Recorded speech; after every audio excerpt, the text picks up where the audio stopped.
ground, don't disregard it. Strip you off the ground, show you what heart is. Standing strong and proud, nothing can knock it. Let's get it started, it's the hardest. Talk around, don't disregard it. Strip you off the ground, show you what heart is. Standing strong and proud, nothing can knock it. Let's get it started.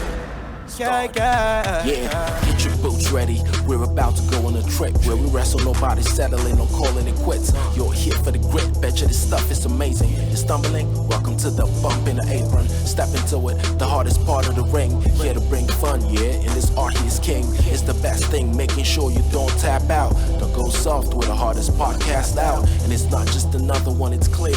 Off the rest, in this content, none contest. Take the nonsense off the steps. You know it's nothing but pure gems when it's coming off the chest. Get it? Now it's time to sit and relax. Get your mind blown away, ain't no skipping this track. Have you paying more attention, no listening gap. Get everything I ever wanted, no giving it back. What's up, everybody? Welcome to the Apron Bump Podcast. I am your host, the hardest part of the ring, Kyle. How are we doing today, folks? Good to see you. Good to... Well, I guess I can't see you. Or can I?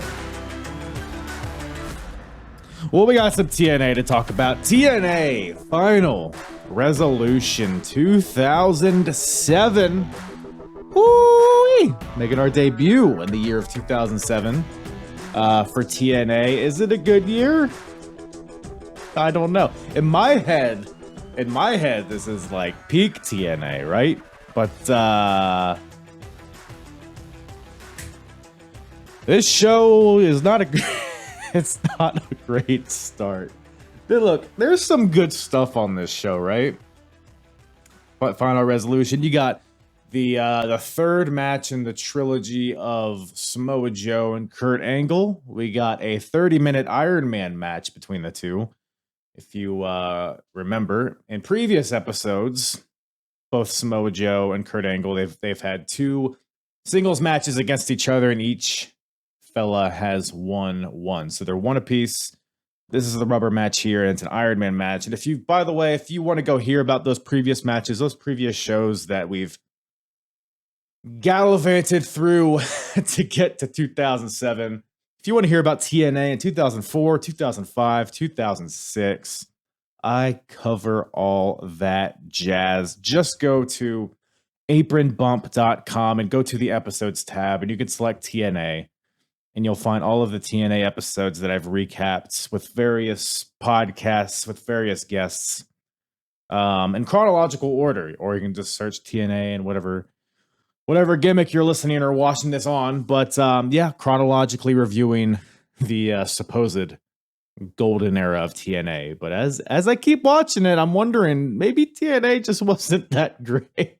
It's a fun, I'll tell you this, TNA always brings the fodder to make fun about on podcasts. So it's always a hoot talking about these shows.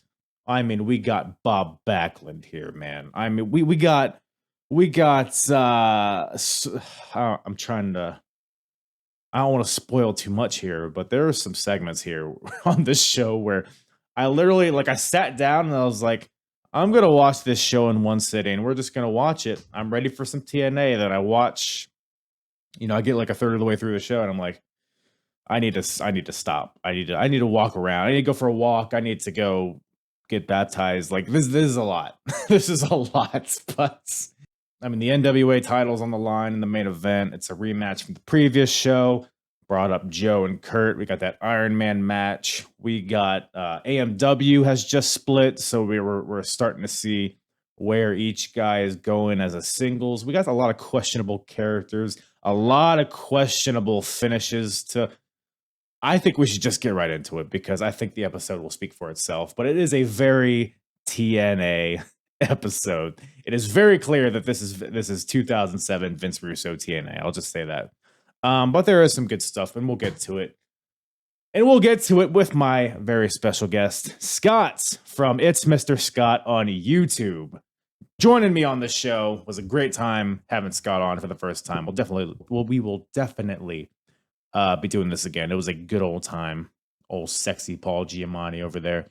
But go check him out on YouTube. Scott, he reacts to he does a lot of metal based content, not the elements, not the weird Saturday WWF show back in the 90s, although maybe he does react to that stuff. I don't know. But he does a lot of music based content. I think he plays the cello or one of those.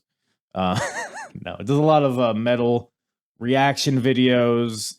He does wrestling stuff on his YouTube too. I was watching his reactions to some like cringy moments in wrestling. But Scott's been in the wrestling business, and we'll talk about that kind of in the beginning of the episode. But very knowledgeable guy, very entertaining guy. At It's Mr. Scott on YouTube. Same thing for Twitter, Instagram, Facebook, MySpace, Omegle, Chat Roulette. All of that stuff will be in the description as well. Give him a follow. He's a good follow on the social medias. He's a good listen. He's a good watch. He's a good taste. But anyways, follow me as well at Apron Bob all across the board. TikTok, YouTube, Twitter, X, Instagram. And I think that's about all we got to plug, huh? Let's get right into it, baby. TNA Final Resolution 2007 with myself and Mr. Scott. You have the most like satisfying voice. I don't know how to describe it. Like it's like I want it whispering in my ear in like a not weird way. I get that a lot. Yes. This is if Paul Giamatti had a very sexy voice. That's who you look like. Jesus I know. Christ. I'm not proud of that, but yes, I get that a lot. A better looking one though, right? That also comes with it too. I'm a sexier Paul Giamatti, whatever that right, is, yes. if that's a good thing or not. What everybody that's what I put on your little nameplate when the episode comes out. Sexy Paul Giamatti. Sexy Paul Giamatti. Sexy PG. That's something. Oh, was that a wrestler? No, Sexy Eddie was a wrestler. PG 13 was the tag team. Yeah, Sexy PG-13. That doesn't sound right. No, that doesn't sound right. That sounds very bad, actually. We probably shouldn't do that. I think Vince may have been trying to book them recently. Anyway, moving on. Topical. Yes. Look at us go. Look at this go. Yes. I'll get into the radio voice now. Welcome to the Apron Bob podcast. Yeah, you sound like Don West over there. Speaking of which, Mm-hmm. A little TNA action. So did you get a chance to check out the show? I did. And wow. It was like, I forgot about wrestling back at this time. It wasn't that bad. What a shock. It was interesting. There were some very I'll say TNA moments that we'll get into. There were some segments that had me I had to like stop watching and kind of walk around for a little bit to kind of process what I just watched. But I did too. Mm-hmm. You'll certainly get into it. But first things first, you yourself have been a big part of wrestling for a while now. So I guess just tell the people, like, because you said you've been a wrestler, a booker, a referee, kind of just like a synopsis of your history with wrestling. Oh man, so it goes back to 1984 when I was 9 years old, and I was a very, very athletic kid when I was young. I mean, I did bowling. Yeah, that's something. And so I was never really into any kind of sports or stuff like that. And I'm flicking around TV one day, and this wrestling thing comes on. I'm like, what is this? And I remember watching the movie Rocky 3. I'm like, who's the big dude in there with Sylvester Stallone? And what's this MTV crossover stuff? So that's that was kind of like the introduction for me into pro wrestling. And as time went on, you just become so engulfed into the culture and wanting to learn about everything you can. Growing up in the Northeast, all we had was WWF at the time. We would get AWA in syndication. We would get World Class in syndication. Never got NWA, Jim Crockett Promotions, anything like that, unfortunately, until much later. So it just kept festering me and we found out, me and my close circle of friends, that we had independent wrestling in our area. And we're like, independent wrestling? What's this? We didn't know what this was, This is, 96, 97. This is the Attitude Era. ECW's on the rise. This is when independents are starting to get more hardcore. And then as time goes on, this promotion that we're going to see, like so many others, they break away and they break off, and somebody starts their own promotion and so forth. So a promotion started, well, actually it was a school, started in my area. and a friend of mine got hooked up as one of the first students, and they were going to have a exhibition because this was in New York, which has a wonderful state athletic commission. Oh, that's what I've heard. Yeah, so wonderful, so fair, and it's not corrupt at all. No. And so they're going to have an exhibition, which is students against teachers in front of friends and family. Can't charge at the front door. And I was on my buddy, like, you got to get me on the show. You got to get me on the show, whatever it takes, ring announcing, refereeing, I don't care. So I went down there and I did a little voice tryout, and boom, I became the ring announcer. And as time went on, I got to referee, I got to wrestle. I booked for 3 different small promotions, promoted, and I did ring crew for Ring of Honor at one point for about a year, which was a lot of fun. It was right in 2002 to 2003. And just got to live that dream of getting to perform in front of people I didn't know, whether I was a good guy, bad guy, in my home area or not. I trained under Dory Funk Jr. For a week at his wrestling conservatory in Ocala, Florida. So big horns up to Coach Funk. And so I've had some pretty cool experiences with it and just been a diehard fan ever since, and hasn't left me, and it never will. That's awesome. Yeah, so you got to see pretty much each angle of wrestling, behind the camera, in front of the camera, all of it. Did you get beat up by Low-Ki? I didn't get beat up by Low-Ki. I have met Low-Ki. Stiffest handshake I think I ever had in my life. Oh, I bet. That boy was tight. Him and Ricky Steamboat, 2 of the tightest handshakes you'll ever have. Really? But yeah, never took a shot from Low-Ki. I did get a chair shot from Dan Moff. Yeah. But so you had to get initiated some way, right? Those first 2 years. Well, I got bit in the head by Abdullah the Butcher. Not real, everybody. So I don't have him. And then I got the chair. So yeah. Mm-hmm. Interesting. Yeah, I had HC Loke on the podcast. I guess probably like a year or two. Boy, Loke's a longtime friend of mine too. He's a great guy, and we talked about his match with Abdullah the Butcher, and he had a lot of stories. I'm in the run-in in that match. That's where I got bit. Oh wow, worlds colliding! Yep, Look at that. That's how, because Loke was in charge of the Ring of Honor ring crew, and because I had known him since I started, and he was on the shows that me and my friends were going to see in upstate New York. That I've just known him forever, and we've always been good friends. A great guy. I learned a lot from him. I got to wrestle him once, and we had a fantastic match. And did he tell you the open your mouth and trust me? Yes. Yeah. Mm-hmm. It's wild. Yep. Oh yeah, you never forget. Don't you have a blade? I'm currently gushing blood. I guess that's not enough. Yep. Yeah. So I was there for that one. I know that one. Night of the Butcher, December 2002. Yes, I'm sure that date is ingrained in your memory. That was a matter of fact. I don't know why this has come back to me now. My first time going there was the month before. It was November 2002. That was, I forget the name of the show. Otani and Tanaka against Scramble Madness, Low-Ki. maybe? No, it wasn't Scramble Madness. I've definitely seen this show. I can't remember the title.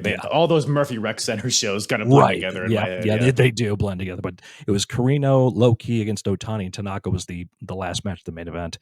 Mm-hmm. And so that night I got beat up by Logan DeVito.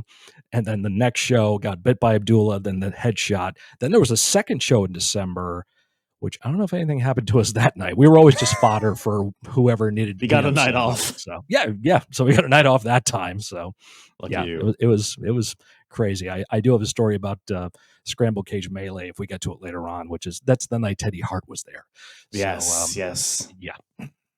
Well, Low-Ki is here actually, kind of.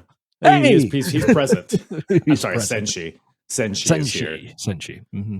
But man, Final Resolution 2007. Mm-hmm. Any overall thoughts before we get into the nitty gritty of all the matches and whatnot? The potential that TNA had at that time, and the time that we were in, just overall in the business with ECW making the comeback and Raw and SmackDown, controversy happening in WWE land, TNA, Ring of Honor still going. There was like Ring of Honor TNA stuff going on, and a lot of other promotions trying to engage with people. Japan was on the rise again. Mexico was still going strong. Canada as well. The NWA was still trying to make some kind of impact, which, but what a time it was. And we saw the decline after this time period in the wrestling overall. I guess you want to say for the mainstream attraction to it. It wouldn't be for another 10 years, really, where it would start to pick back up again. Yeah, those late 2000s, early 2010s, pretty rough. Maybe not from a business standpoint for WWE, but creatively for sure, it was definitely, at least as a fan, for me, it felt like they were an idol for a while. And that'll tie right into the VKM segment later. But yes, oh yeah, they said a lot of things and they weren't wrong. I mean, there was a lot of garbage, a lot of garbage on TV, and which is just, this is a perfect time for a company like TNA or like Ring of Honor to really make waves. And Kurt Angle just recently became a part of TNA just a few months before this, and that's kind of the snowball just keeps going from there. But TNA, they try to capitalize on it. Maybe they get a little heavy-handed, but again, we'll discuss it when we get to that portion of the show. But let's kick off the show with the last man standing match, huh? Yes. What a way to open a pay-per-view. And what a pairing here. AJ Styles and Rhino. Yeah. It's two guys you would never like put together in your head, but it works for me. But they had chemistry and told a real good story in the match. Last man standing to start the show was kind of weird, but when you look at it overall, it's like there really wasn't any other place to put it on the show. But because TNA, because I've been watching all the shows chronologically up until this point, and they don't typically start off with a big hot angle match. Like it's usually like a very preliminary, let's get a few random X Division guys or whatever, throw them out there, have an 8-minute match, whatever. But this is like a big match that has been building for a while. Rhino and AJ. I mean, AJ's recently turned heel. Christian's kind of the center of it, but they just don't like each other is essentially the story. And just a really hot crowd at the outset here, which is like maybe this is the way to start out a show, but the crowd at the crowd at the time was also kind of synonymous with TNA at that time because they were into it. They were hot. They were hot this whole night, and this is a time where they're really getting into it because we have a dream match scenario happening with Kurt Angle and Samoa Joe. And it's like, this is what everyone's been wanting to see. And TNA's like, we got this. We got to take care of this best we can. And at the beginning, they did real well with it. Didn't end well, but they got really good with this, good traction with that angle and that feud going. But with AJ and Rhino, you're seeing Rhino doing, planches over the top rope to the floor on the AJ. Like, who is this guy? You don't expect this stuff. See AJ doing the head dive and everything and doing all his flip stuff. Like when the hell the Phenomenal Forum gets so powerful, he does in this match, he doesn't win. But wrestling logic. But and I think a finish that satisfied the story at the time. But again, to start the show with that was a little there could have been maybe the next match could have gone in that spot. But it's hindsight, 2020. So for sure. But so the last man standing, people listening are probably familiar with WWE's version where you just have to stay down until a count of 10. But these guys, TNA, they're playing into a playbook that I've seen ACW incorporate, maybe other promotions as well. It's a last man standing match, but you have to get a fall over the guy before the count starts. You have to pin him or submit him. What do you think of that concept? Because to me, it feels a little redundant, a little unnecessary. It's like guys are just taking pins and losses for no reason when you can just, like I said, do it like WWE does now, just counting when they're down for a significant time. I want to say there's always been this discussion, what's the difference between a last man standing and a Texas death match? And I think that's it. I think the pinfall is last man standing and Texas death is just a 10 count, but I could have that mixed up. My brain don't function as good as it used to. So it's like, it's like too much counting, if you will. Right. In a way, wrestling fans, numbers, you got just leave that out of it. 1-2-C, they just don't get there sometimes. Exactly. But seriously, it's like, as a wrestling fan in a match, you want to see the 1, 2, 3. Well, you've seen a 1, 2, 3, and now you have to try to count to 10. All right, let's bring them out. We get a 1, 2, 3 again, and they get to 6. They got a 1, 2, 3, and they get to 7. It's like, I get the up and down of a match, but I think the action should control that, not a count. So that's where it's like, it's kind of and this proves outdated concept. It's been upgraded for modern times to make a little bit more sense. But they do a great job with it in this context. Yeah, for sure. The concept of the match stipulation, I didn't really like you said, it felt a bit little too stop and start for my taste. But Mhm. even so, I mean, AJ, like I said, newly turned heel, so it's interesting seeing him break out. Just the traditional heel tactics, using his wrist Mhm. tape to choke the guy, which I feel like you don't see anymore. I feel like we need to Nope, bring you that don't back. see that anymore. Just old school stuff from AJ, which is great. And then Rhino, I think why this pairing works because you have AJ, who's a bumping machine, especially at this point, and then you have Rhino, who his whole thing is look how high I could throw this guy or how hard I can slam him. Yeah. So that just meshes really well. We get a few pinfalls here. I think Rhino hits a spine buster for a pin or something along those lines. Yeah, Rhino hits a spine Mhm. buster for a pin, but AJ gets up. And AJ, does he ever pin Rhino in this match? I'm trying to look through my notes. Try to remember. I swear he does, but I don't remember exactly what the pin Yeah. was. Well, all in all, it doesn't matter because AJ gets hit with a gore, and then Rhino goes to the outside to set up a table because I guess he's anticipating AJ getting back up before the count of 10. But AJ like starts to get up. He's on his knees at like 7. And then he Mhm. sees Rhino coming after him. He sees the table. He's like, no. I think I'll just sit right here and I'm lose this good. match. Which is such a heel thing to do, and it was really, really But executed he well in lost though. context Like, of the would he story. not? He is he not missing out on the winner's purse? I mean, That's the dichotomy of it. the That's the back and rankings. forth. Yeah. As a professional, as a wrestler, you want to win, right? Because you'll Right. up the rankings and you'll get the bigger purse money and all that fun stuff. But as a heel, storyline wise, because it's TV and not just, wrestling for wrestling's sake, it's television. It's got to be episodic television, Yeah. folks. That's where it's like, oh, no. You want to beat me and I'd like to beat you, but I see what you're going to do and I'm going to screw you, which is what he verbally says to him. And I'm just going to take off. So you're not going to get satisfaction tonight. I can beat you some other time. Cocky heel stuff. Yeah. Okay, cool with that. But that's probably one that they had to hash out in the booker room, in the writing room, and just say, does this make any sense? I don't remember who's booking at this time either. I don't remember who's in Russo's there. charge. Is it Russo at this point? Yeah. Well, that would answer that question then. So if it's not evident by some of the other stuff that's on let's the call show. Jim Cornette and find out. Okay.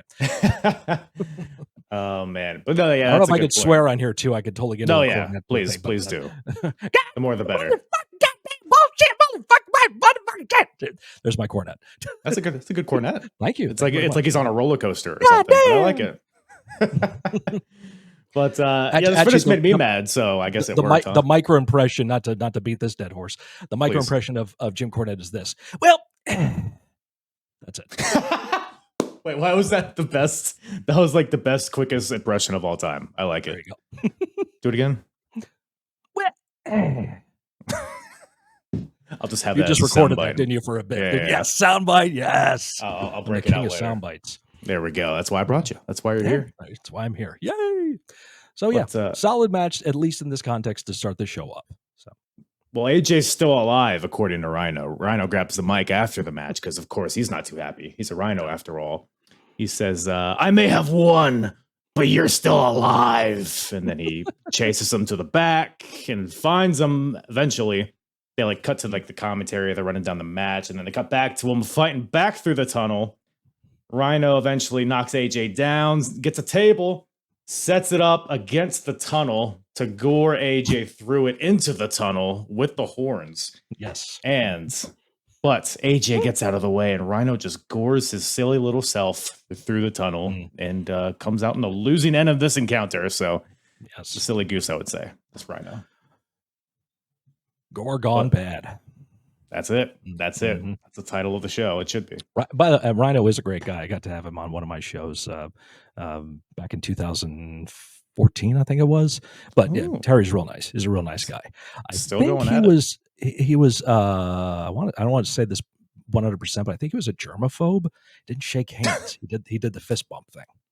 So he's like, "Hey man, what's going on? Nice to meet you." So I was like, "Okay, that was cool." I remember a quick story about Rhino back when he was in ECW that a buddy of mine told me, because Terry is a very quiet type person. He does not bother people. He's not like his TV character, and you may have heard about this about him before. So he was in ECW at the time, and he's in the locker room, and a photographer comes in and says, "Is Rhino here? We need you for a photo shoot." So he walks in there. He's got his gimmick on. He's got the spray bottle. Goes and get position. He's like, "You about ready, Rhino?" 1 second. sprays down his hair, gets it all in front of his face, says, "Are you good to go?" Okay. And the photographer went, Just a big wet monster in front of her, in front of them, all just well, out then of he gets nowhere. into his character now, doesn't he? That was like exactly how I was picturing it in my head, even down to the spray bottle. He's like, he's a wet fella. He's a This very Rhino. wet fella. Yes. But yeah, still going at it. Rhino, I think he was just on TNA's pay-per-view. Yeah, I think you're couple right. weekends ago or something. So love to see it. Love to see it. But after that, we follow it up with maybe the match that should have opened. A 3-way for the X Division Championship. Got the champion, Christopher Daniels, defending against Chris Sabin and Jerry Lynn. So The past, the present, and the future. have you met Jerry Lynn? I know he was a little bit in Ring of Honor. I didn't really get to meet Jerry, unfortunately. He probably was there a couple of times, but again, ring crew. I'm there to work and do stuff, so I'm not there to just hang out. Have met Daniels, such a nice guy. I remember when all of us in the ring crew, because we're all we were associated with HC Logue, so we all knew each other from working different companies around New York and New England and stuff like that. So every time we got together, it was just a big chum fest.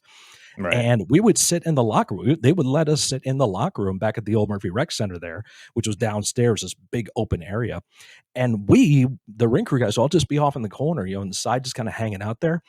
And I feel this presence walk up behind me. And I'm like, what's that? I turn around and there's Daniels. How you doing? Chris Daniels. Nice to meet you. Yeah. Oh, hi, nice to meet you. Like, he came around to all of us. It wasn't like, young boys, new guys, you got to go up to the veterans and shake their hand. He walked right up to us and was like, how you doing? Nice to meet you. It's nice to meet you. Thanks for being here. Thanks for being really, really nice guy. So wow, you're just no problems with Christopher Daniels at all. I can only go by my own personal time meeting him, and that was that. Sabin was there too at the time. Jeremy, I think was his name. And he was brand new getting into the business at that time, because this was, like I said, 2002, 2003. But he was quiet. He was nice. He was still trying to find his time. But Jerry, unfortunately, because I'm a big metalhead, and I know Jerry's a metalhead too, so I think we would have had a lot of fun conversations, but not at that particular time. Right. Well, you wouldn't have disrespected Jerry Lynn had you met him, much like Chris Sabin and Christopher Daniels apparently are, just not giving respect to the old, not the old, what's the word? Their elders, they're more experienced cohorts, seasoned veterans, put a little seasoning on it. But we got a triple threat match here, and this match is pretty fun. It was a sprint, Great match. It kind of just bombs right out the gate. We got Sabin, his springboard drop kick that he hits like 3/4 of the way across the ring, just levitates. Daniels. I mean, he's just always the centerpiece, and he's always great at it. And Jerry Lynn even looked. I mean, he's relatively young, I guess, at this point. I mean, he's like in the later part of his career, but he's still like in good shape. He's younger in that match than I am now. So, well, that's something. Take that for what it's worth. That is a fact. Yeah. But yeah, I thought all these guys looked good. Really good match. At the end here, we got Jerry Lynn hitting the cradle pile driver on the Christopher Daniels, and then Sabin, that cheeky bastard, just rolls up Lynn, picks up the bones with the tights, rolls him up, pins him. New champion, Mr. Chris Sabin. But yeah, hell of a match. What'd you think about it? Great match. And again, that was so spot on of the time frame when with TNA too. It was like, what was their standout? It was the X Division. And this is the perfect example. And I agree. I think this probably should have opened the show. Whether the heel goes up or not, you want to get something that gets the crowd into it and gets them excited. That's what this match did. So it could have swapped 1 and 2, but again, hindsight, it doesn't really matter now. But solid match for that time. And to see these guys, see what Sabin has gone on to do, especially with TNA, Impact, and TNA. And even Lynn's career later on, he would win the ROH title, and now he works for AEW, I think, still behind the scenes. And Daniels, we know his situation too with AEW. Whatever that is nowadays. He's around. I think he's fighting Curryman at a show. Is he? Oh, okay. At some point, so I don't know how that. I don't know how he's going to do that. But if anybody could do it, Chris could. Well, I mean, he's not Curryman. I mean, Curryman is Curryman. But he could do it. Probably, he'd find a way. He could probably do a good find way. impression. Yeah. Yeah, I think he would. Yeah. When you were saying that, isn't it crazy that Chris Sabin is still the X Division champion 20 years later? 20 years later, he still got the title. Age is like a fine wine. Maybe that kid's going to move up to main event someday. I don't know. Maybe one day. I don't know. He has more dues to pay, I think. So. A lot of dues to pay, kid. Yeah, pay your dues, kid. Freaking greenhorn. It's only halfway through his life or his career. But boy, howdy. We go backstage. So we have that great X Division action, the high fly and the great counters and all that stuff. And now we got the Paparazzi Championship Series. The PCS. What's wrong, Mr. Scott?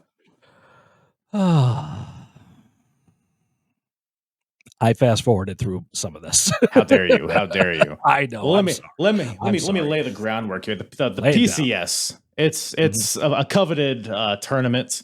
One of the most respected tournaments in all of professional wrestling. Yes. It's a run by X Division pioneer Kevin Nash, and he's taken some of these X Division guys that are like good workers, but the character's not there. And Kevin Nash, a character among characters, is trying to instill this into these guys. We got Alex Shelley, we got Austin Aries, or Austin Starr, as he's known here. Yes. But also competitors in the PCS. You got Jay Lethal, you got Sanjay Dutt, and you got Senshi, otherwise as Low Key. And Low Key, I mean, he's participating in all these, on the Impact leading up to this show. We got pogo competitions, like pogo stick.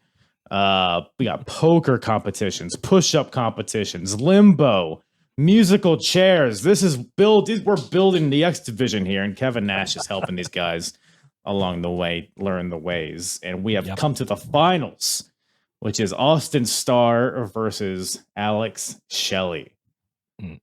And you hear that, you're like, oh, those two guys can go in the ring. Probably going to be a great match, and it's actually a good match. It is a good match.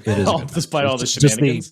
Just the path to get there is a little rough, but you do get to it, and it is a solid match between the two of them. So again, two guys that great chemistry. They're part of Generation Next, I think it was in Ring of Honor, along with Jack Evans and Roderick Strong. So these guys were destined to be the future stars, which you got to say, I mean, in that time frame, yes, they were going to become names that people remembered.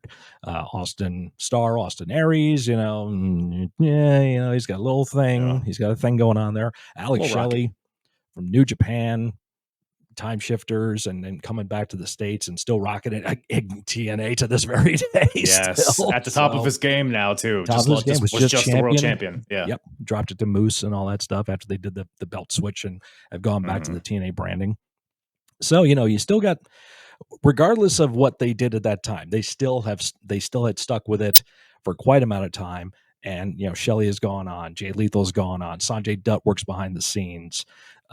Low-key, not so much anymore. If you knock out enough guys, I guess you kind of get a bit of a reputation. But accidents happen. But he's not stiff at all.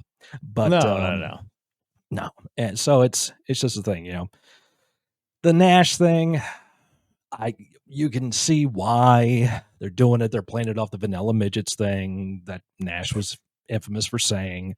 And so he's got, if anybody is going to help you develop your character, Vinny Vegas is going to be that guy.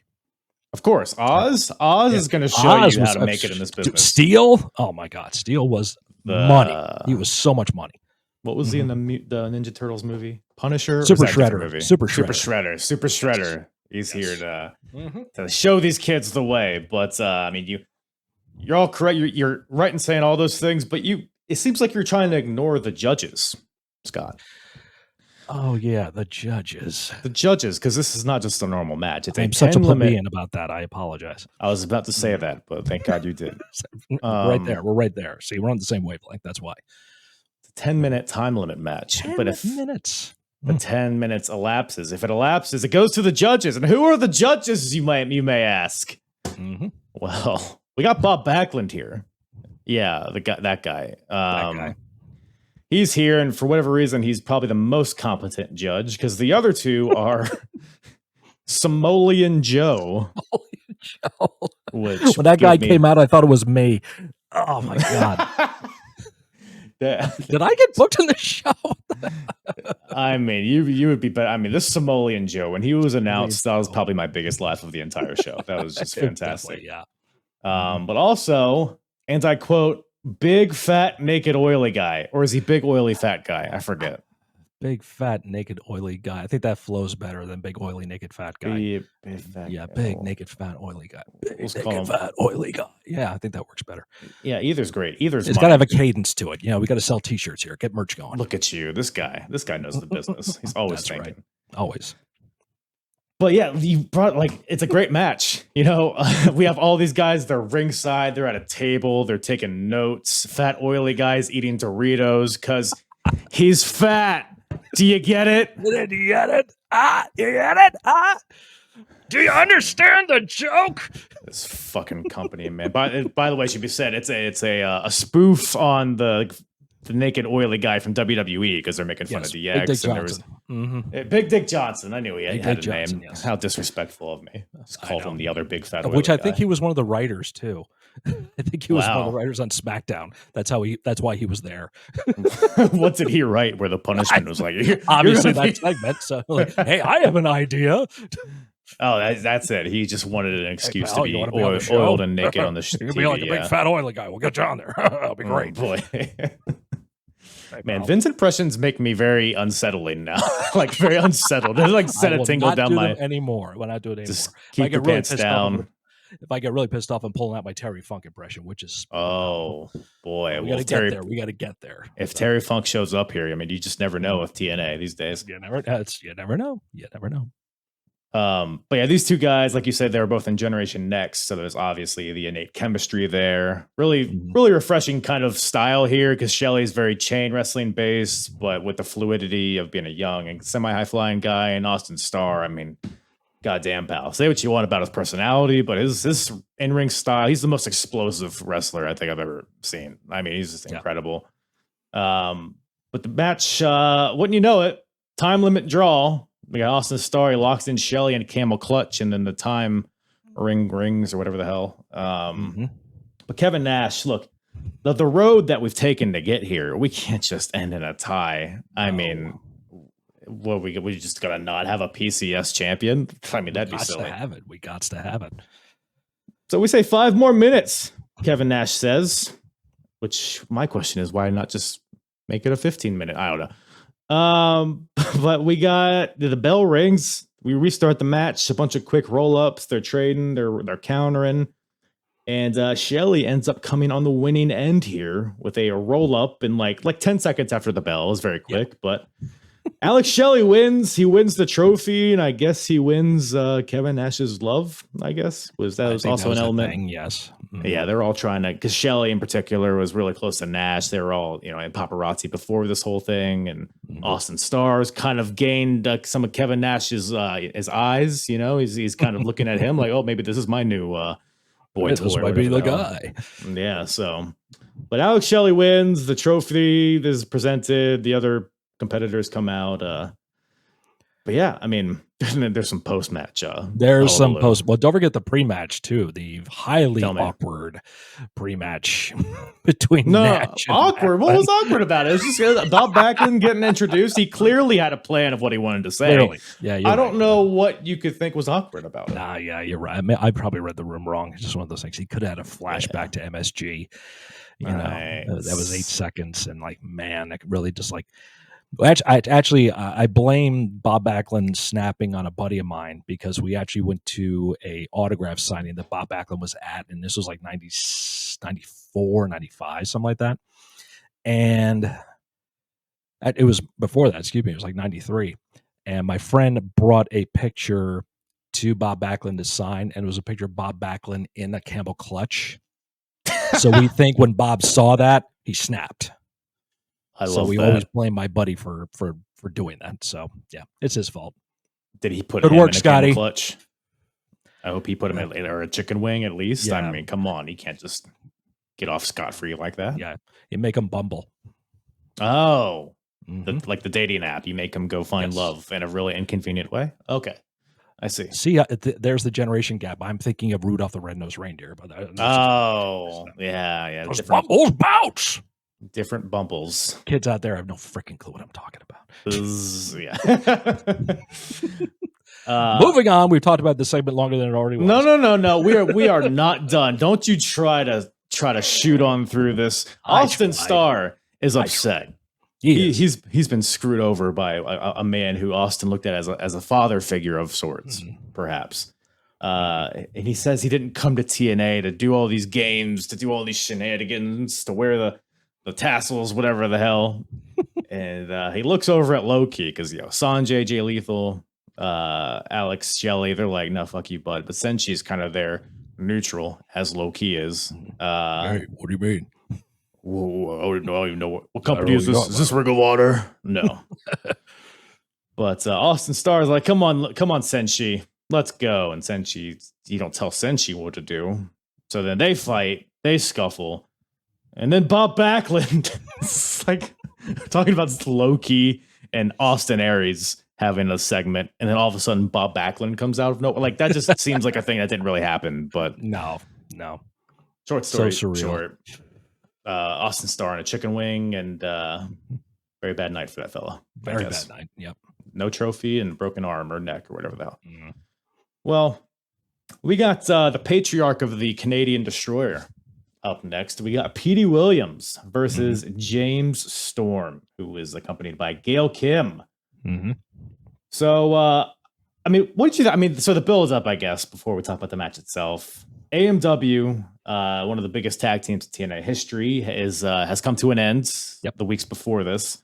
Harris and Storm, they lost. I mean, they've been having tension for several months, but they lost a match on Impact where if they lost, they had to disband. But they lost because James Storm hit his partner, Chris Harris, in the face with a beer bottle. I mean, who would have thought it? Who would have thunk it? Why, James? Why is what I said. Is what I yelled at the TV. And Harris is not here because he's still dealing with the eye injury. He said on Impact that he might even have to retire. He might not come back to wrestling. So it's a very sad state for Braden Walker here. But I was just gonna say it too. I was actually trying to figure out a joke to throw in there. I always try to find a pivot to Braden Walker. Oh, in every episode, he's like he's working with that bad eye. I mean, he's walking with a crutch. He's walking with a walker. That was the inspiration for the name. I was like, and good night, everybody. There's got to be a good joke coming. And I was sadly mistaken. Look at Where's that. that been all my life? Look at that. Yeah, so that's more like it. Yeah, that's more. Oh, you've seen one of my matches. Thank you. What was your finish? I gotta ask. Leaving the building. Looking up at the lights. Looking up the lights. Breaking down the ring. What was your finish? 1, 2, 3. Everybody. I mean, I was so basic because I can't do shit. So I was doing DDT for a finish. I did clothesline for a finish. I did a lot of submissions though. I was a big fan of like British style wrestling and submission wrestling and chaining and stuff like that. I love Regal and guys, the British guys too. That like Nigel McGuinness at the time. Just everybody in that was learning that style. I was a big fan of that, so I would try to find some kind of weird contortionist way to put you, lock you up and stuff like that. And like, oh, let me try this. Oh, let's do this. That was the fun I got to have doing that kind of thing. But then you just end up using brass knucks to channel Regal instead. Yep. Yeah, exactly. Power the punch. Knuckle dusters. Well, no brass knucks in this match. Well, they're kind of no. Well, that's debatable, I guess. But we got AMW. They've come to an end. James Storm turned on his partner, so everybody hates him. Gail Kim is only reluctantly with James Storm because James Storm yelled at her and said, "Hey, there's no women's division. Where are you gonna go? Where are you gonna go? You gotta stay with me, I guess, huh? If you want a job," which I don't know who gave him this authority. Seems like poor management. But so James and Petey Williams. It's a weird character pivot. So for years he's been in Team Canada, like kind of the head of that faction, and the whole faction was like, USA sucks. Yeah, you guys are stupid in your taxes and your healthcare and whatnot. So that was who Petey Williams was for years, and now all of a sudden he's like the American hero. He stopped LAX from burning the American flag. He aligned himself with AMW, So now he's a babyface. I don't know, kind of a weird. I don't know. Do you remember Petey Williams in this era? Do you remember like this character switch happening? Yeah, because again, he was one of those guys that got over because of his finish, Canadian Destroyer and all that stuff. But that was kind of like the stick to get you to watch his match, the stick and the carrot, So you got to watch his match. It's like, oh yeah, this guy's got talent. Doesn't have much of a character right now. We would see that later on with the math genius, but we would see a development from him, and this was another time where it's like this guy could go anywhere. WWE could snatch him up. He could stay in TNA, be in Ring of Honor. I remember seeing him do some fun stuff in PWG, doing some matches out there. We got to be a little bit more comical and show a little bit more of his real personality. So, and now he's behind. Is he? Yeah, he's behind the scenes of WWE. He's now often too. like when they break up brawls or whatever, and security comes out. He's in there a lot of the time. One of the pull apart guys. They're sending out the cruiserweight division to get me. But they will surely stop this. But that's a guy's good point. That Canadian Destroyer, because in my head it's like, oh, that's his crutch. That's the only thing he's known for. But you're waiting for it the entire match, and then that makes you watch the match. So I guess it is a good way of looking at it. But this match is what it is. Petey's mad at James. It didn't do much for me. It was kind of it was there. It wasn't actively bad, but I think this was more about the post-match than the match itself, maybe. Yeah. I mean, they had a good chemistry in the ring. They had a solid match. It was not meant to be anything fantastic because it was middle of the card. It's one of the we're coming down on the hill right now, so we're going to come up in a little bit. So it's got to keep that momentum going. But having Gail Kim out there is not a bad thing. And James is trying to develop now as a singles because him and Chris were married for so long. I want to say it was Dusty Rhodes that put them together and made America's Most Wanted as a team. My wife was a big fan of America's Most Wanted too. And who could forget the Six Sides of Steel, against Felix Skipper and Christopher Daniels. I mean, that match lives on in infamy still. So this is Storm's chance to break out. It's a chance for Petey to kind of get into a story and not just be an accessory for the story with Team Canada. So it was a chance for everyone to kind of break out, and not everything is a 100-mile dash. Sometimes you got to trot along before you find your footing. You really get going with that push. So, like at this point, who would you have guessed from AMW would go on to have a more successful singles career? No, it's definitely going to be Storm of the two, because Harris was good, but he lacked that character. He lacked that connection that Storm had. Storm was a fun-loving, Tennessee cowboy drinking beer down the ring. Make more beer, no more beer for Storm. Just get some coffee, So, he was the comedy and Harris was the straight man, and that's how the team worked forever. And then once it broke off, it's like, what do you do with Chris? James, you're kind of set. We're good with you. We know what to do with you. Chris, what do we do with you? You're the Wildcat. What does that mean? It was always interesting though, because like on TV, because I agree, but like on TV, it always came off like Chris Harris was the star of the tag team. Like that's always how they framed it. But like you said, James Storm, because they would push Chris Harris pretty hard right out the gate. I think he was in the world title match at Slammiversary this year. But James Storm would have maybe a slower ascent, but that ascent, it just kept on going. So attitude goes a long way too. Attitude back, there was rumors aplenty back then that Harris was being difficult backstage. I kind of have a problem believing that myself. Never met the guy, but I just don't see that. But I could be wrong. But I think Storm is the kind of guy everyone just gets along with. Everyone likes. He's like the Arn Anderson of the time, because back in Jim Crockett Promotions, Anderson was locker room comedy. Everyone loved Arn.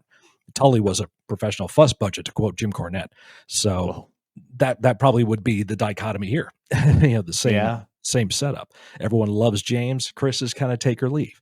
So James is set, and still James is wrestling to this day. Not as as prevalent, but he's still wrestling. I think he's got his real estate license now, so he's got other stuff going on in his life. And I know he's got at least one kid. I think he's got a daughter who's in college now. So he's got his life together. So good on him.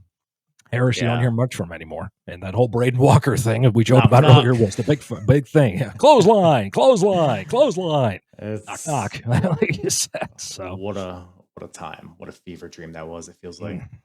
But you say everybody likes James Storm. Well, it doesn't seem like Gail Kim is particularly fond of James, because after the match, James, I don't even think we drop the finish. But a Canadian destroyer from Petey was countered into a roll up from James Storm, and he holds onto the ropes. There we go. We're solidifying James Storm here. So it was what it was. But after the match, Petey Williams, he's appealing to the ref because of the ropes and all the whatnot. And then as he's conferring with the ref, James Storm comes from the back with a Pearl Harbor job. Well, I guess it's after the fact, so it's not really a Pearl Harbor. But he attacks Petey and then grabs handcuffs from Gail Kim, which commentary is leading us to believe that Gail was just wearing these handcuffs as a fashion accessory, as was the style back then, I guess. Maybe I just was in the wrong circle of friends. She went to Hot Topic like everybody else at the time. Yeah, it is Orlando. It kind of feels like it makes sense.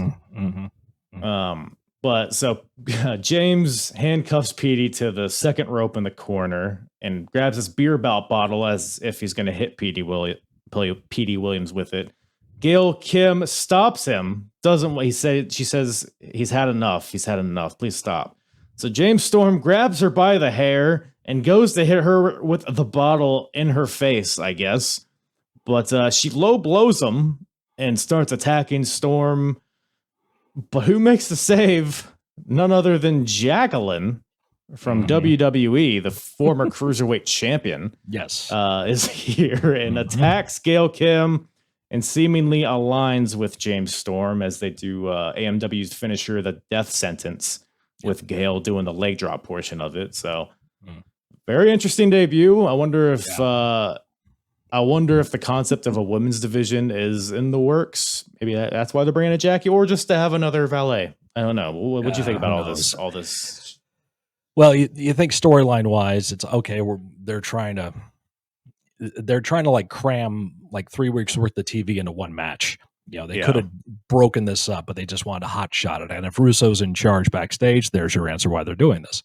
But you sit back, you look at it now, so many years later, like, okay, so James had Jacqueline in the back on standby, so in case Gail did something not with him, she could run out. What if Gail actually went with him? Would he have both Gail and Jacqueline, and Petey would be stuck? I mean, where's the logic here? Where's the wrestling logic? I'm sorry, let me clarify, because logic. Right.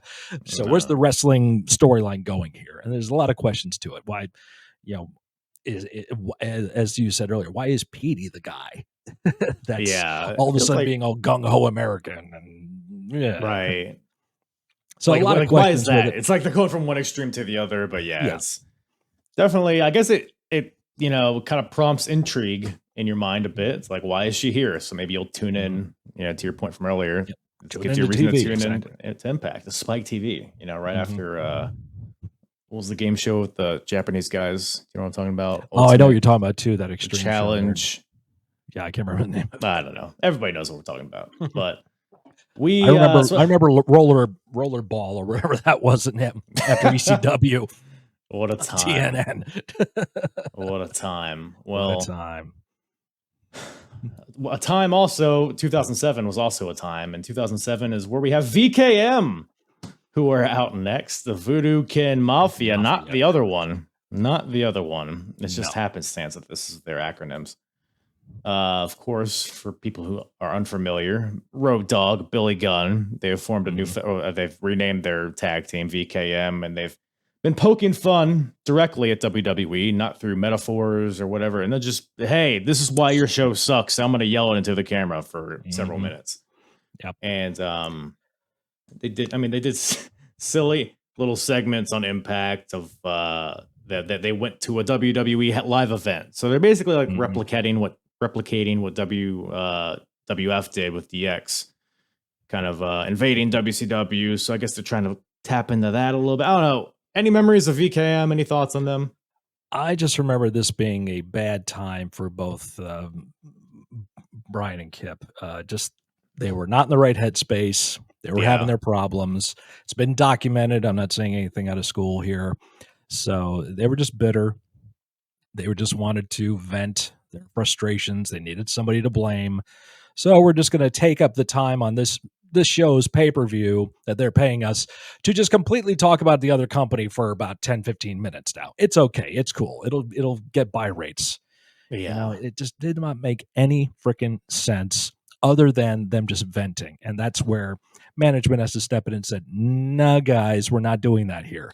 Okay. Yeah. You're going to wrestle tonight. Okay. That's why you're here. We pay you to wrestle. You don't You're a pay me tag enough for team. that. You're going to have a tag match. You want to go out there and bitch and complain. At this point, talk to Rob Feinstein. You can go in our video and do that. Oh, wait, they did that too. Never mind.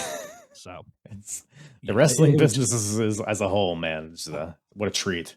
Everyone just got to bitch and complain and just when you're in the freaking bubble, when you are in the wrestling bubble, it has to take a tumultuous, brutal prick to pop that damn thing, because it's really a thick bubble. I've been in it. Okay. On the lower tier independent level, I've been in that bubble too. Everybody has. So you got to be careful when you're in that damn thing. And if you got to have people around you to keep you somewhat grounded, because when that bubble bursts, you'll probably just go like, and like stepping off a curb, like, okay, all right, I'm out of it now. I see life in a different way and I see things better. I know guys on the minor independent scene in that damn bubble, and that thing is 15,000 feet in the air. And when that bubble bursts, that's a long freaking way to fall, and you land hard. So sometimes you don't come back from it. So that's my philosophy about that. And this is a prime example of that. Both guys have gone on, you know, Brian's back working for WWE, and Guns had this big resurgence of his career, you know, scissor me daddy. So yeah, that whole thing there too. So they're doing something right. Good for them. They were there with the DX induction of the Hall of Fame together with everybody. So they got to do that. So they made amends, thankfully. And until this day, Billy Gunn said, "You can't fire me. I don't work here." So it's one of the best things, acknowledging that stuff. So everyone goes through their shit. Everyone has their down times. Thankfully, they were able to come out of it. But at this particular point in time, dead wrong for doing it like this. Yeah, and I'm wondering if so the whole premise here is they on Impact issued $1 million challenge, or might have been the last pay-per-view, $1 million challenge to Michael Hickenbottom and Paul Levesque, of course, Shawn Michaels, Triple H. Bang, bang. I guess the idea was, hey, we'll pay you $1 million. You come on our pay-per-view when we wrestle you, I guess, which I feel like price tag might need a few more zeros. But I guess this whole thing comes to an end because Triple H apparently injured his quad soon before this. So that's why they didn't appear on TNA, is because he tore his quad, unfortunately. Ain't that a bitch? But Road Dogg is even like, or BG James, he's like, heal your wheel, Paul. So he's like giving him a shout out in a positive manner. So I guess this whole anti-DX thing is over. They basically, the whole premise is that they've thought the skits that DX was doing on Raw were bad, and which I guess they were in hindsight. I think at the time I was a young teenager, so I enjoyed them, but they were aimed at this demographic, right? And that's nothing wrong with that. That's fine.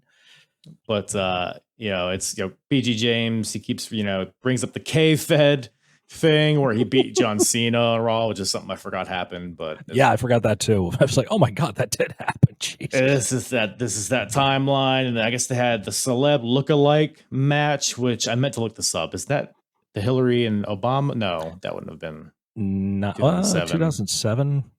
Yeah, maybe it was. Yeah, it would have been because 2007, 2008. Yeah, so that would have been the Obama Hillary thing. Fun fact: Hillary was a friend of ours, Lexi Fife, who wrestles down in Florida. She wrestled for Shimmer and Shine and Rise, and she's one of the best women's wrestlers out there. So big shout out to Lexi. At first, I thought you were talking about Hillary Clinton. Like, I know her. Yeah, she's great. She's no, a friend. No, she wrestled. Yeah, she wrestled. Yeah, exactly. How did I miss that?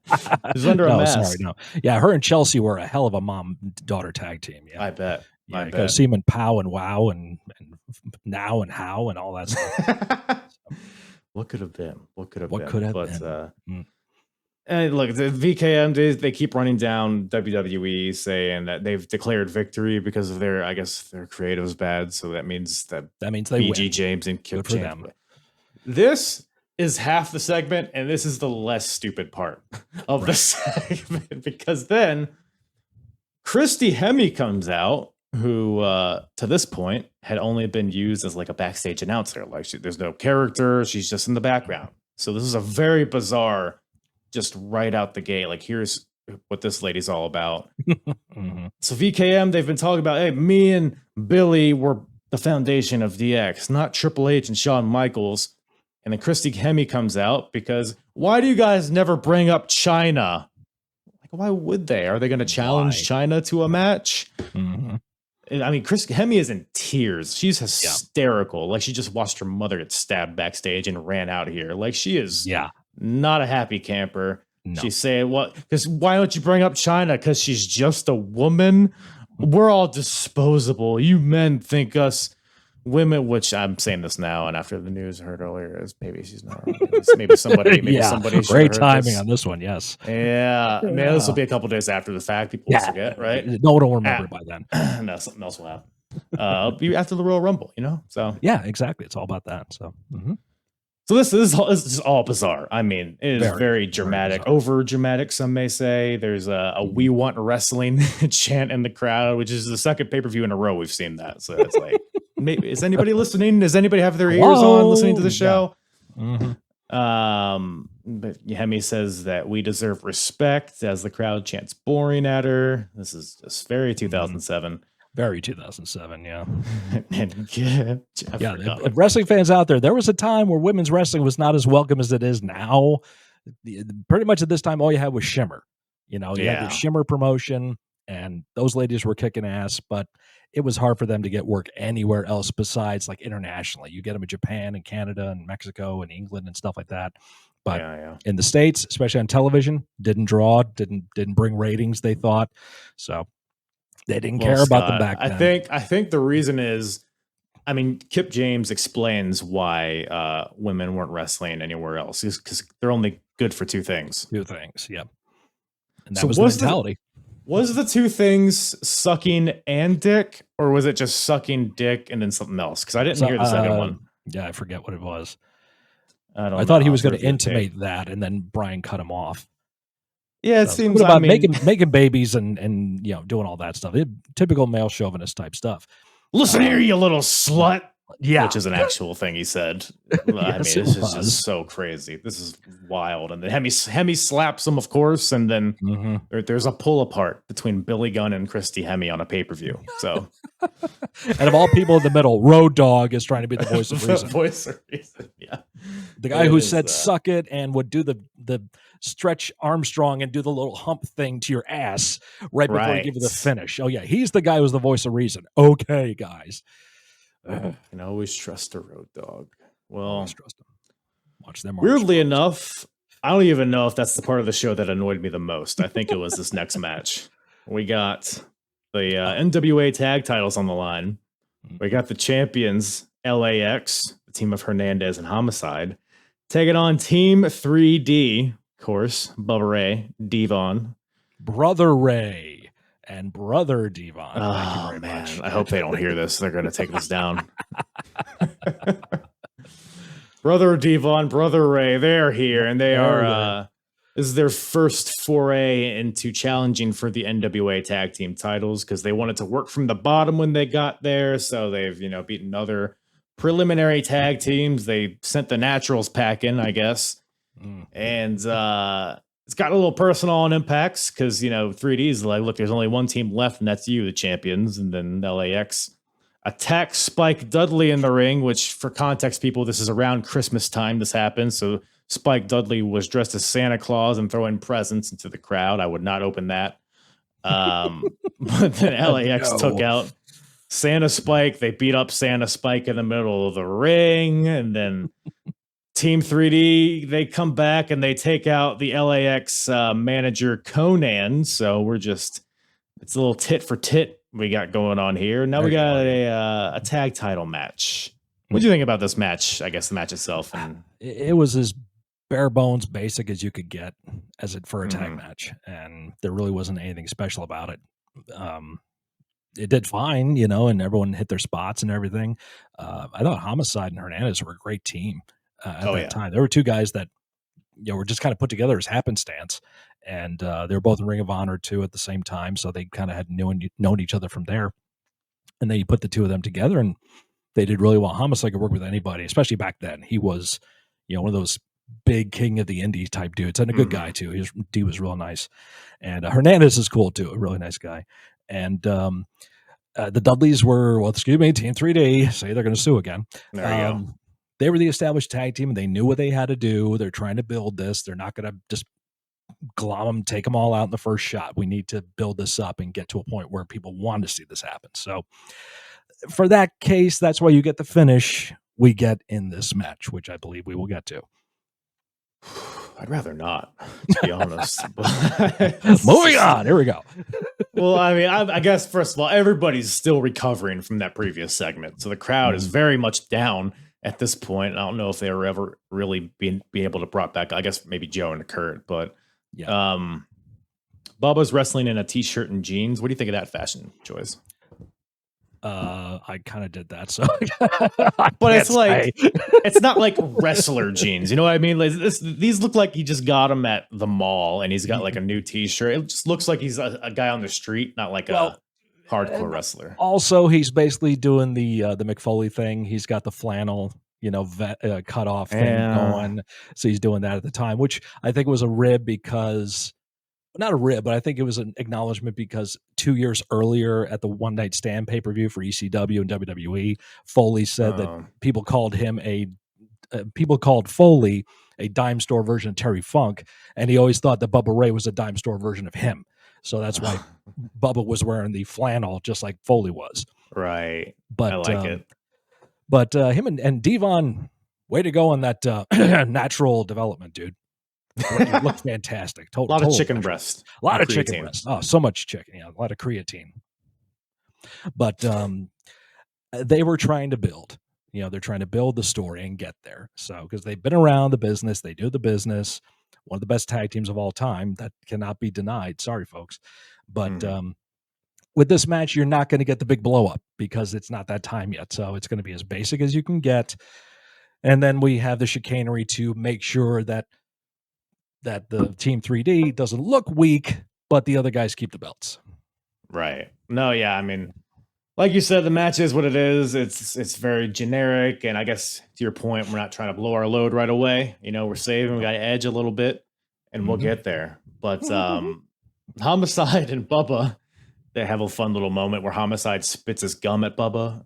I'm sorry, Brother Ray. And then Brother Ray takes the gum and puts it in his own mouth. And then spits it back at him, I think. I got lost. It was like, those ball under the cup games. It was hard to keep track of. They have a fun, for whatever reason, the intensity of Homicide and Bubba Ray going at it on the outside, like shoving each other into the barricades. It felt a little real at times, but yeah. Homicide was not above like like go ahead, me, dude. They were challenging each other. Yeah, he was not going to back down.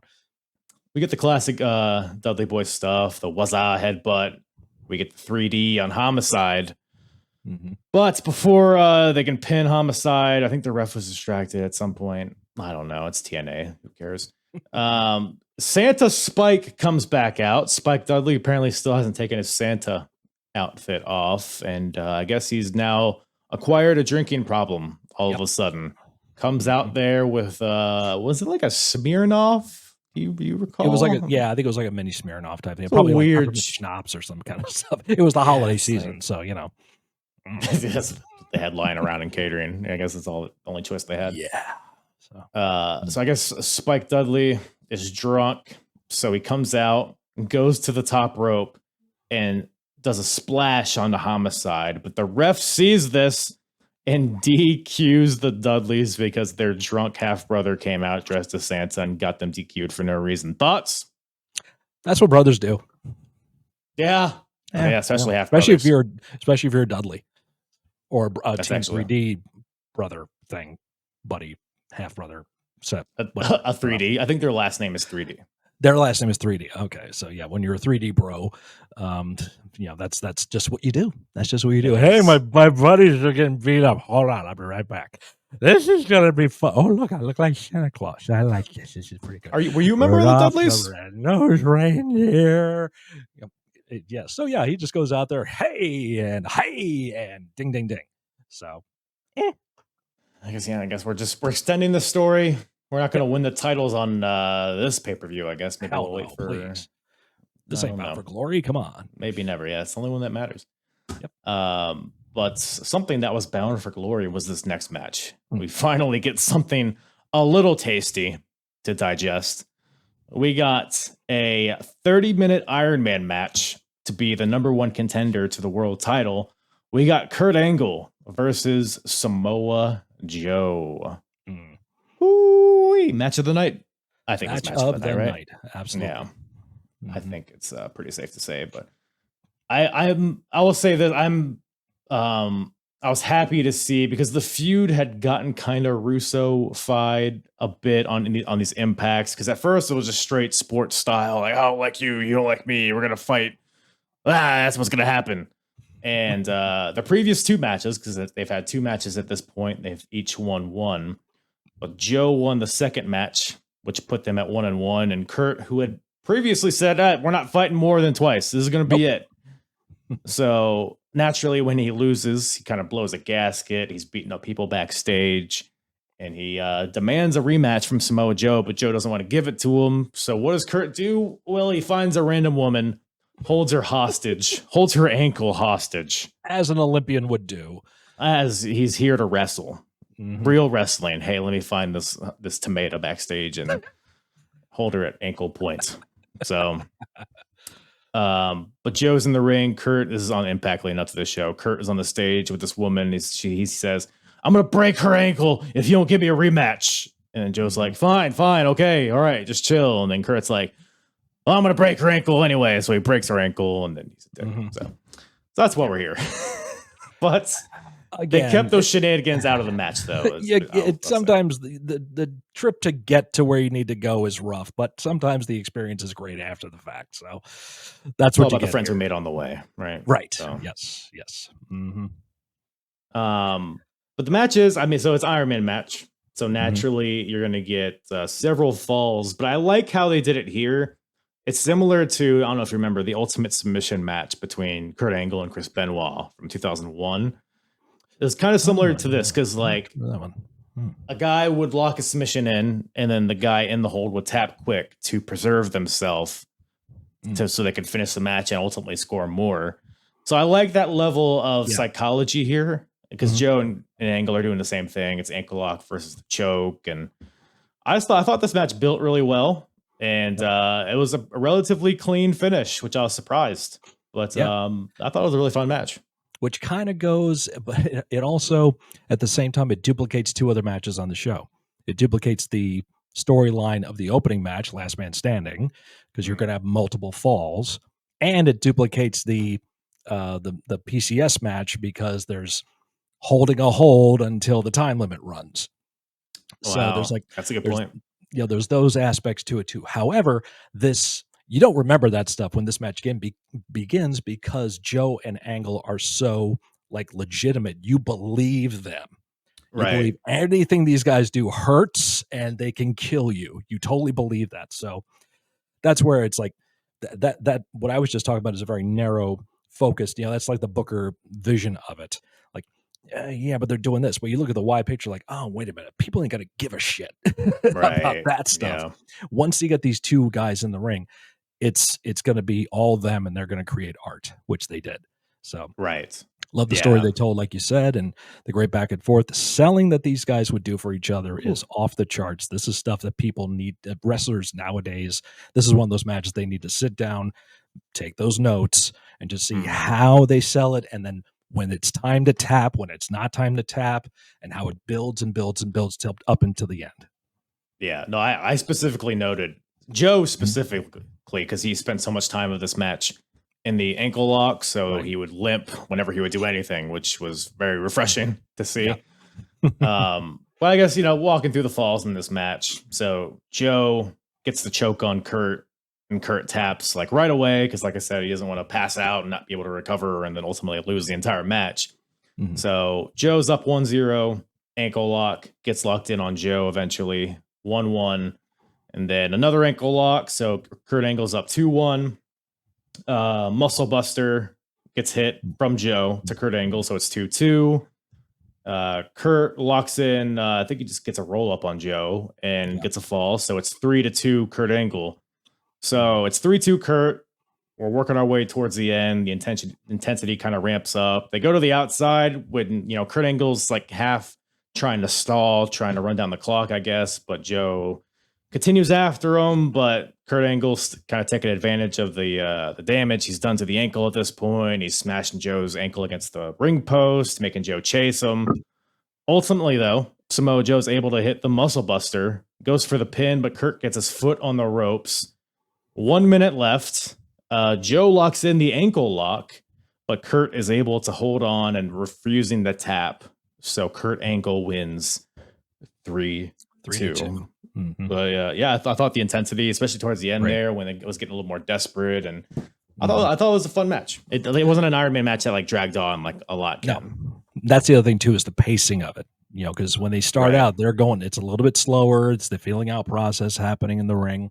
But then you got to have enough in the tank to kick it in at the end there. It reminded me a lot, too, of the 3-match series that Punk had with Joe in Ring of Honor. Because they did 2 full 1-hour matches, and then the last one, which was like 35, something like that, not even.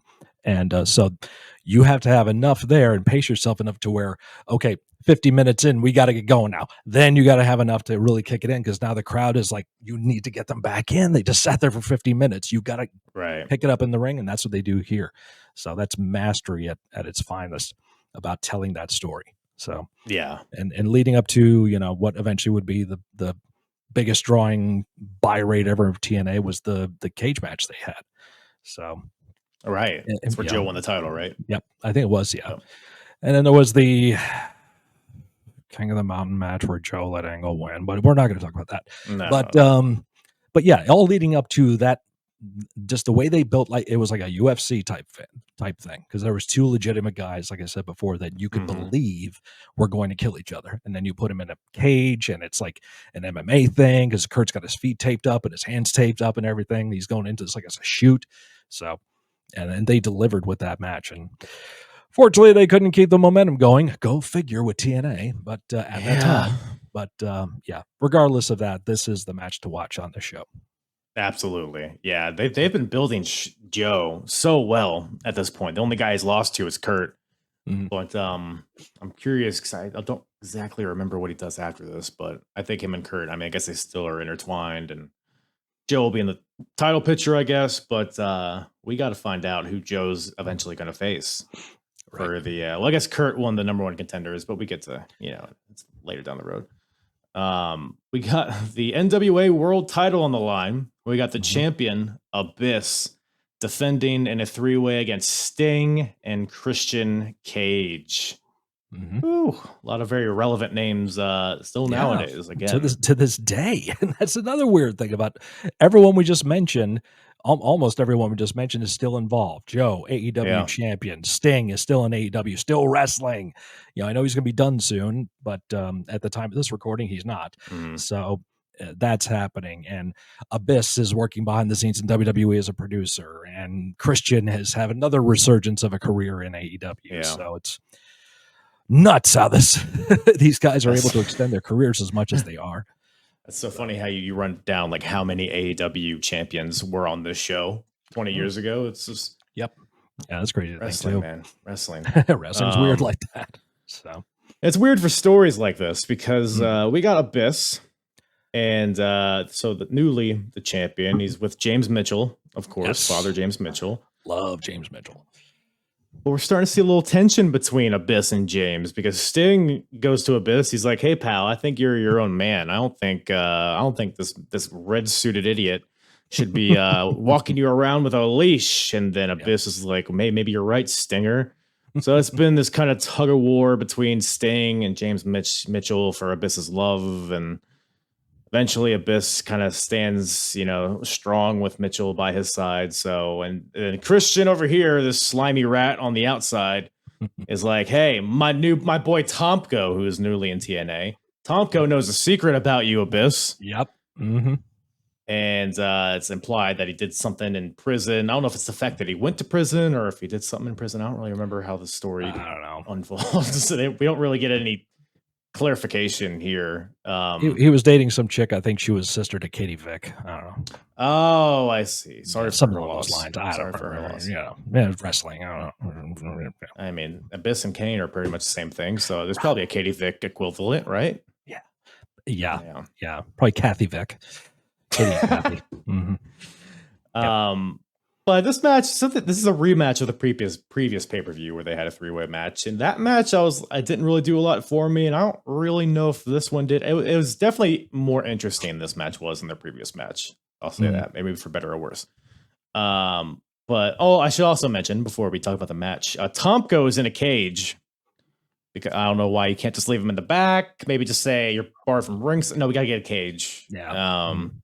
In reality, on Impact, they put Christian in a cage, and I'm convinced that they bought a cage, set it up, and wrote an angle about it just so they can say cage in a cage. Cage in a cage. Yeah, you're right. Yeah. And now they just have this cage, so they're like, we're gonna get our money's worth for this cage, so we're gonna put Tomko in it. But wouldn't you know it, he finds the keys somehow when the security guy, the key holder next to, I don't know, maybe I'm getting ahead of myself because there's so much to talk about this match. Yeah, there is.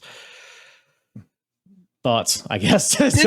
Yeah, I know. I mean, I didn't hate the match, didn't love it either. 3-ways are tough, and they already had one on this show, and that was a different pace.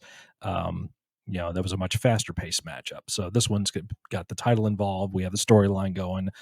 Like you said, with Sting is trying to help Abyss become his own man, and Mitchell's like, no, he's my monster. You can't have him. And Cage is trying to be this slimy little prick to slip in there and like, I'm gonna do it. Dead dad, so he's just gonna do his thing. So the guys involved all know what they're doing, and they do what they can. And that's what I'm saying. I didn't hate it, didn't love it. It's there. It's a solid match for what it was, and does the business it needs to do. That's where he really had to come down to the bottom line. What was the business of the match? It was to get the belt on Christian. So they did that, and they did it in a way where he came off looking slimy and, smarmy, kind of like what we saw earlier in the show with Sabin again. So, there's that duplication thing that probably got hashed out in the meeting, and nobody's like, who cares? We're just doing anybody. Nobody's going to remember. Okay. Thanks, bro. But, so yeah, it was what it was. But that was, I believe, that is right around the time where the NWA was pulling out of TNA. I think it was that year. I think Slammiversary was when they officially got rid of it, or slightly before that. So I know Christian is the last guy in TNA to hold the NWA World Title. Right. So right. Yeah, because it comes to a point when Team 3D get the tag titles. And then right after they became NWA Tag Team Champions, they could say that. And it was soon after that the NWA pulled out because TNA never really acknowledged, the licensing deal that they had with NWA at the time. Right. Anyway, so yeah, it wasn't NWA TNA anymore. It was marketed as TNA. So, but this match, so it's also an elimination match, which I don't know. In my opinion, all 3 ways should be elimination. What do you say to that? Yeah, I definitely see that. I think it adds an aspect to it, so you can have that situation like, okay, yeah, this person's going to try to save that person because they want to get the win, so that adds that aspect to it. But once we get down to 2 people, now we know everyone's on the same leveling playing field now, and we can just go from there. So I think that was another thing that it was a 3-way dance, or was it a triangle match, or it's one of those things too. It just kind of change the rules as you need to, and just make up a new name for it. Stay ahead of the law. But it was fine in this situation. It made sense, and Sting is out first, or is it? Abyss is out first. Excuse me. So Abyss is out first. Sting eliminates Abyss with Scorpion Death Drop, and Abyss, of course, takes no kindly to this. So he goes to attack Sting, Sting reaches out his hand to Abyss. It's like, hey, sorry, pal. I had to do what I had to do. It's no hard feelings. But Abyss is like, yeah, actually, I think there is hard feelings. So he grabs Sting by the neck. Mitchell says, do it. Slam him. But Abyss lets Sting go, seemingly having some compassion for the Stinger. And I think that's it, right? Does Abyss just leave, or is there thumbtacks? I think he just leaves. Yeah. But oh no, Mitchell comes back out. That's what happens. Mitchell comes back out. Yeah. Mhm. Christian takes advantage of all this distraction and whatnot, beats on Sting for a little bit. But Sting fights back and it hits a superplex to Christian. And then this is when James Mitchell comes back out to distract Sting because Mitchell's still upset that his monster was eliminated by him. So he's trying to get his comeuppance, I guess. Sting locks in the death lock onto Christian. While this is happening, Mitchell on the outside hits the key holder, which why is there a key holder? Like it's a guy holding the key, like that's his one job. Like you'd think you'd get like a more secure system than that. I don't know. But Mitchell takes the key, unlocks Tomko from the cage, and Tomko gets in there. He just clears house. It's like a fireman's carry neck breaker on the Sting. Christian pins Sting, but only gets a 2 count. And then Tomp goes back in as Christian has the ref. Sting takes Tomko out, but Abyss is back. Oh, wait, Abyss is back. Okay. He takes out Tomko on the outside, so he's getting rid of that factor, and they fight to the backstage area. Sting hits the Unprettier on the Christian for a 2 count. And then Christian, wouldn't you know, it accidentally takes out a ref bump here in TNA. Who would have thought? Never happens. Mitchell's in. Cane shot to the back of Sting. But Sting, he no-sells it. He hulks up. But then Abyss, with a chain wrapped around his fist, clocks Sting in the back of the head. And Christian hits a frog splash on this broken carcass for the win. 1, 2, 3. And becomes the new NWA champion. Now, I'm sure people listening are like, what? That was very confusing how you just said that. But no, it's just as confusing if you watch it. It's overbooking 101. It's just run-ins and ref bumps and gimmicks and just, and I've been there. You know, you that's being in the bubble. That's that bubble mentality. Like, well, we have to do this because if we did it like this, it would not make sense. Like, does not freaking matter. Just get it over with. So you could have an Abyss. You could have Pin Abyss. He's gone. And then you could just had a situation where Tomko, because he's supposed to be a big tough guy, could break out of the cage maybe. I don't know. Right. And then he distracts the referee, grab the belt, blamp, turn around, Christian covers Sting 1, 2, 3. Just do that instead of having all this other shit happening going on there. But again, when you're in the bubble, you don't think that way. Yeah, it's a hat. To say it's a hat on a hat would be an understatement. I mean, Abyss turns on Sting twice in one match, which like how Sting with Ric Flair earlier in his career. I mean, Sting might just be the dumbest guy in wrestling. I think. Yeah, that's the other thing too. Is like the mentality of wrestlers in some situations just make no sense. Too deep in that bubble, man. Let me tell you, way too deep. But I do like this, like. In an overall sense, I like how this is basically Abyss and Sting having their very personal layered feud, and then Christian just coming through the back door and stealing the title and then running away. Like, I like that aspect of it. And to me, this is some of Christian's best work, maybe up until now in AEW.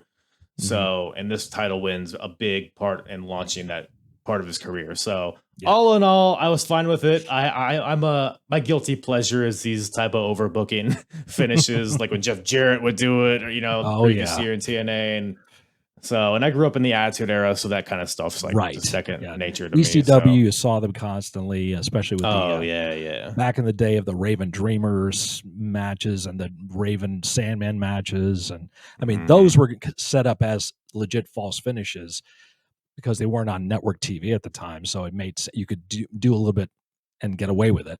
Then it just became formulaic. All right, ref. How many times do you see nowadays? Ref bump. Yeah, all the fans just turn and look because they know someone's coming. You just ruined it for the business by doing all those things. The hot shot, and eventually it just like. You can't get us anymore because we know everything. Okay, how about we go the complete opposite direction? We don't have any ref bumps. We actually give our refs credibility. We actually give our authority figures credibility. What? That'd be silly. Totally silly. Never work. You're just being a goofy goober over there is what I would say. Part of my language. It is what it is. But look, I mean, it was like you said, there's a lot of duplication within the match and on the card as a whole. From that main event, but I mean, new champion. I guess you got your marquee moments. You got the last man standing and all that, the VKM things. Like for better or worse, there was a lot of culminations on this show. So Yep. some storyline beats, good or bad, but they were doing stories in their own way, their own TNA way. But that brings Final Resolution 07 to a close. Any other thoughts on the show? Anything that we may have skipped over? I don't think so. I think we covered everything with this particular show, but it definitely is a time capsule for that time in the business, to where Right. it's getting to the end of the, I guess you could say, the golden era of TNA, because that 2004 to 2006 to 2007 time at TNA was really solid and was some of the best stuff. Bound for Right. Glory 2005 still go down, in my opinion, as a fantastic pay-per-view. It's up there as one of the best ones ever. Just the way it was built and the way it was booked.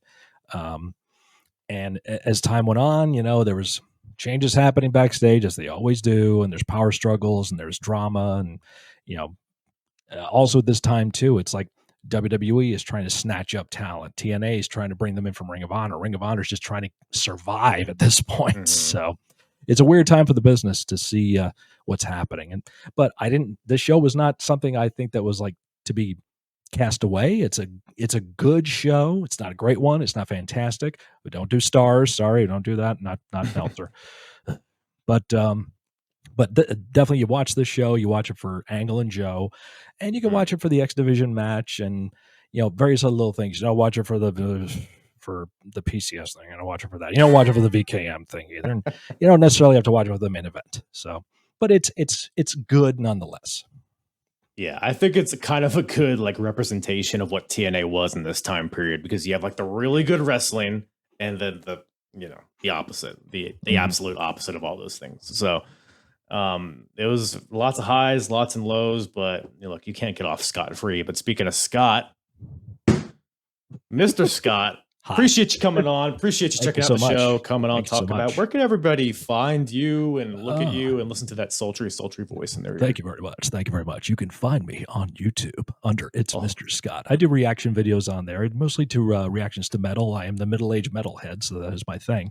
So it's mostly metal songs on there. I also am on Twitch. I do Twitch streams. I don't play games. I play music. And as you can see behind me, I have some axes back there, one legit like bass axe right there. So I do play music on there. I play metal music. I'll sometimes do improv jams to jazz beats or blues beats or whatever. And then you might see me jamming some Metallica on there too. I have a TeePublic merch store.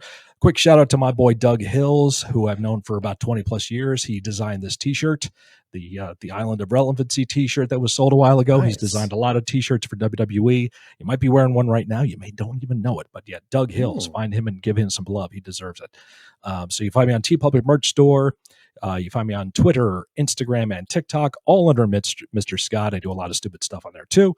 And you can find me all those different places as well. And the other thing I wanted to plug is recently, graciously, I became a published author.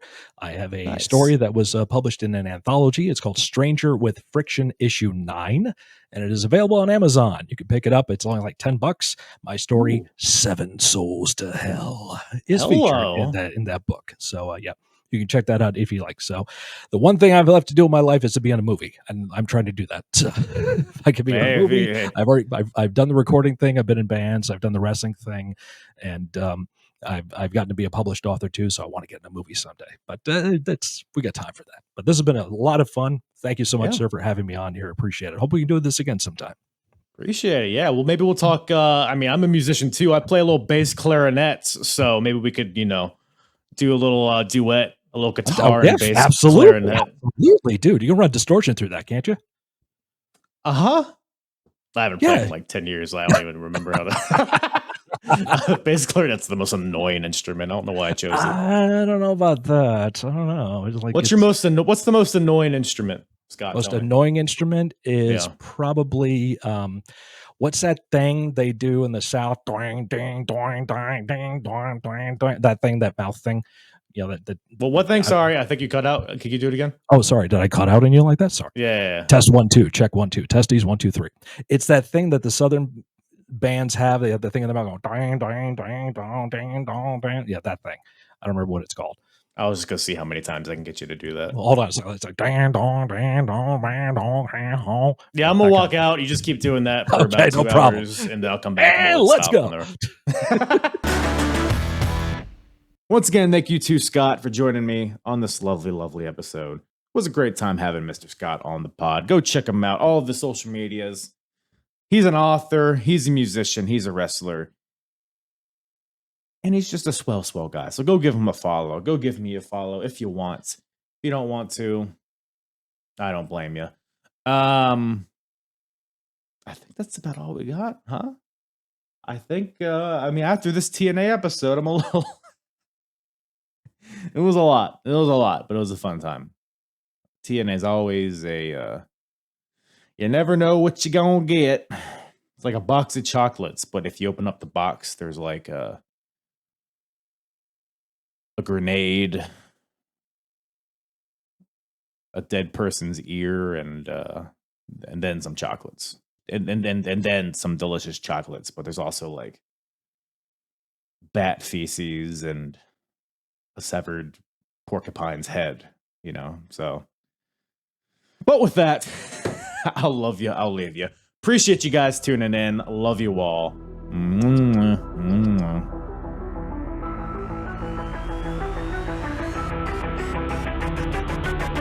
I'm hard. Yeah.